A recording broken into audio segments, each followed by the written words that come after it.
শিক্ষক মিলনায়তনে দুই শিক্ষকের বাগবিতণ্ডা এক পর্যায়ে গড়ায় হাতাহাতিতে। লাগাতার একে অপরকে দিতে থাকে কিল ঘুষি। এমনই দৃশ্য দেখা যায় ভাইরাল হওয়া সিসিটিভি ফুটেজে, যা নিয়ে শিক্ষক শিক্ষার্থী সহ স্থানীয়দের মধ্যে তৈরি হয়েছে চাঞ্চল্য। নোয়াখালীর একটি কলেজের ভারপ্রাপ্ত অধ্যক্ষ মোহাম্মদ মামুনুর রশিদ ও সহকারী অধ্যাপক নুরুল হক মিলনের মধ্যে এই সংঘর্ষ বাধে। জানা গেছে, গেল 2 মার্চ কলেজের শিক্ষক ডরমিটরির পানির ফিল্টার নষ্ট হয়ে যায়। বিষয়টি একাধিকবার ভারপ্রাপ্ত অধ্যক্ষকে জানানো হলেও কার্যকর ব্যবস্থা নেওয়া হয়নি।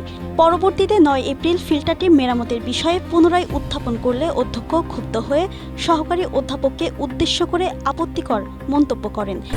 স্ট্রবেরি সুপার ডটেড ও ক্লাসিক ভ্যারিয়েন্ট সেন্সেশন জাগুক শিহরণ। এরপর শুরু হয় মারামারি। গত 9 এপ্রিল নোয়াখালীর কবিরহাট সরকারি কলেজে এই ঘটনা ঘটে।